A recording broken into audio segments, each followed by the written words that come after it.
Hi, this is Odeean here. Today I'm looking at Bandai's S.H.Monsterarts Destroyah from the 1995 movie Godzilla vs. Destroyah.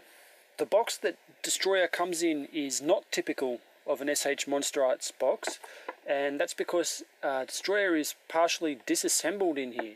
And if you just have a look, this is a regular box, so it's a bit longer.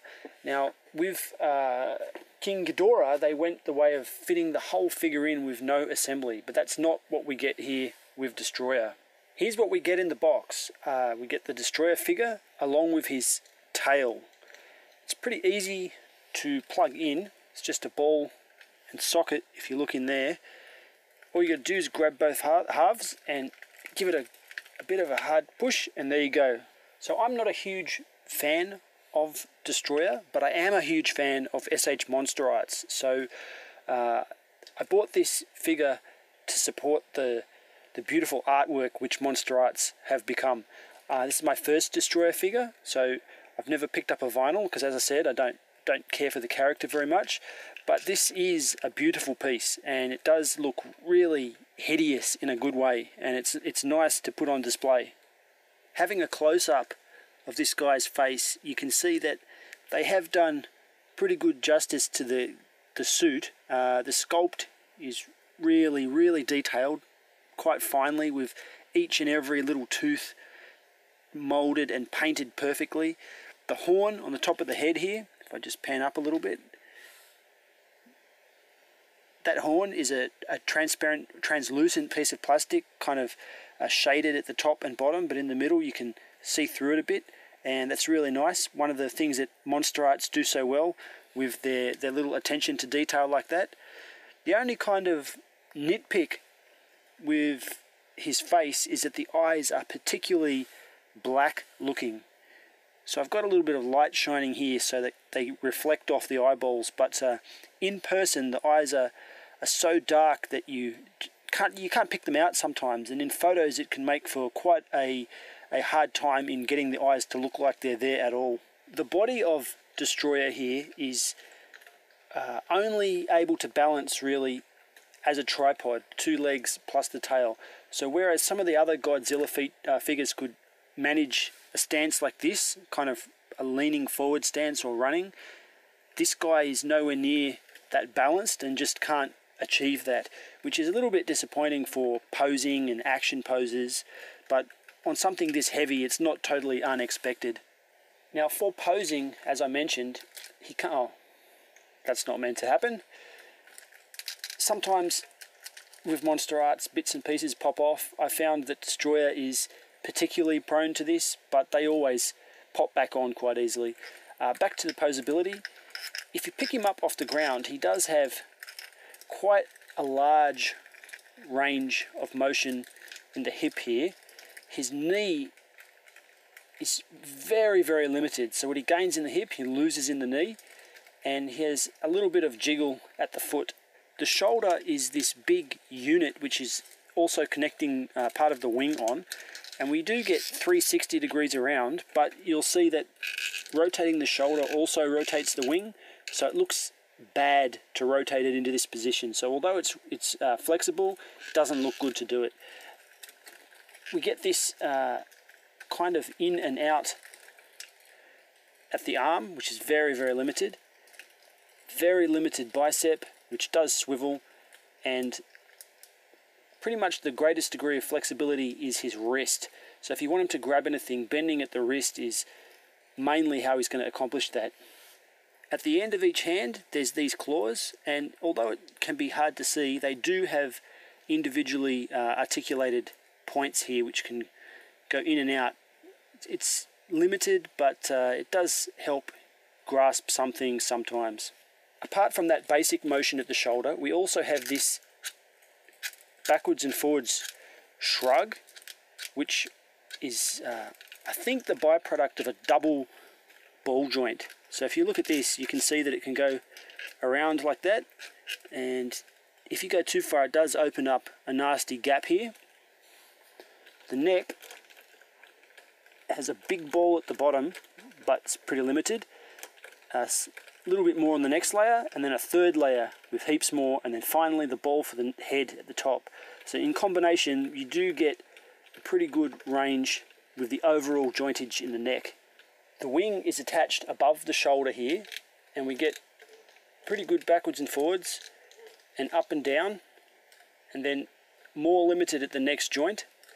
And each segment of the wing here is individually articulated to kind of allow you to fill in the gaps as it moves out. And I don't really like the way this is done. I like King Ghidorah's wings. They're really awesome the way they look, but these wings are, I'm not too happy with them at all. You can achieve a good look if you focus on it and just get it right and leave it there, but in playing with the figure you almost never get it to look good in hand.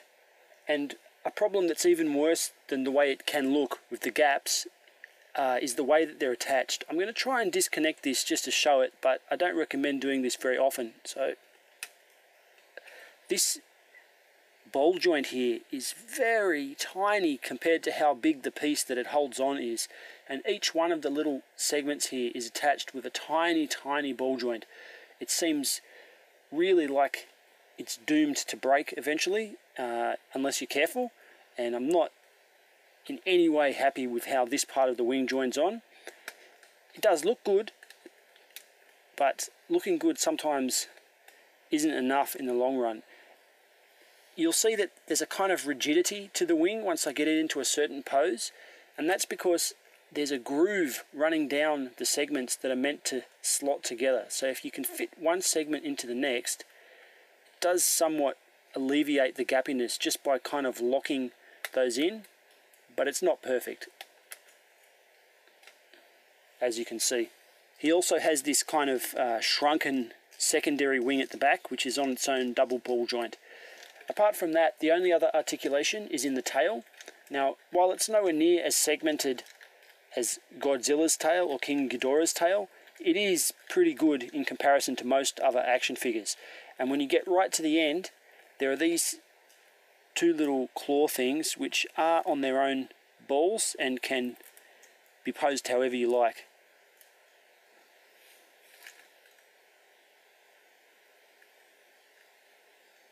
All in all, despite this available flexibility, he tends to just end up sitting in this position, standing with his wings outstretched like a huge bat, because the balance issues I mentioned before mean he can't really stand in any other way, and no matter how you put him, he's doomed to fall back down to just being standing here.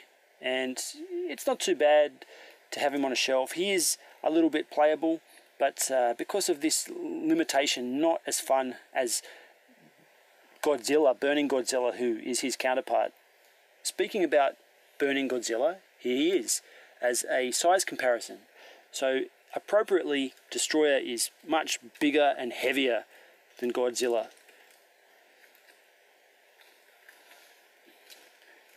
I just wish Destroyah had a little bit of the glowing eyes that the Godzilla figure has, because while Burning Godzilla is one of the overall best monster arts, I wouldn't class Destroyah in that category at all. He's good to get. He's probably the best Destroyah you're ever going to see, but some monster arts are just so good that Destroyah is probably at the bottom of that pack. To drive home that little gripe just a little bit more, here we've got a humorous pose from Godzilla. He can stand on one foot. Let's get rid of him. Is there any way Destroyah is going to stand on one foot? No, it just can't happen. So there you go. I kind of rest my case. Less fun, more fun. In fact, the Burning Godzilla is such a massive improvement even over regular Godzilla that it almost makes me want to turn him into a Showa Godzilla and do weird kung fu like that. Or maybe fly backwards. This is the point where I typically show the accessories that come with an S.H.Monsterarts, but sadly there are 0 accessories that come with Destroyah. Another little bit of a mark against him in the fun department. Let's just have a little 360 so you can see some of his details. And the gorgeous details on this guy are what make you pay the $130 odd that it costs. So he is a bit lacking, but what he does well. So have a look at this. The paint work on these segments is, I just want to look at that over and over again. It's really gorgeous. I'd like to see just some other monsters done to this level of paint job. Maybe just some dragons. I don't even care if they have a character. I'd love to see what S.H.Monsterarts series of dragons would look like now that I know how good they can do these scales. This chest detailing, I don't even know what this is meant to be. Now, maybe it's a mouth of one of the aggregate creatures, because in the movie, Destroyah is made from other things that combine together. It starts off as a kind of bacteria and works its way up until it forms the Destroyah. So maybe this is the mouth of one of the aggregate components. I'm not sure. There is a pre-order up for the aggregates. So I have a pre-order at BBTS for the aggregate components. It's a 3-pack, I believe, about $90. And in the theme is right on target to look just like this guy, except not the fully formed mode. So I can't wait to get those and display them with Destroyah. One pose that he can strike pretty well is a flying pose. So he can stretch out forward with his arms back and his tail straight and his wings extended. So if you're willing to hang him from the roof or have a stand that can manage to grasp onto him, he can look good flying. Just like the King Ghidorah toy, I showed that in the last review. He looks fantastic, and if I didn't have little kids who might poke their eye out on this pointy bit, I think I would hang him from the roof.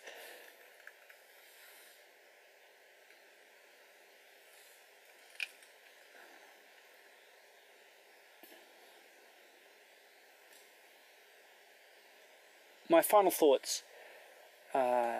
It's a nice looking toy. It's not a necessity. So I bought him, but I don't feel like I had to get him, and by no means do I recommend this above other Monster Arts. So if you have money to spare and you want a Monster Art, there are plenty of better Monster Arts to get ahead of this one. I would recommend Burning Godzilla at the top of that list. He is pretty cool. If you're a fan of Monster Arts, I can recommend it, but he's got this detaching problem on many parts, so there's a little bit of a issue with his construction there. But it's not that they break, it's just that they come off. So he's not the best, but still looks good, if that makes any sense. Anyway, this has been my video review for Bandai's S.H.Monsterarts Destroyah. I'm Odeean, and thanks for watching.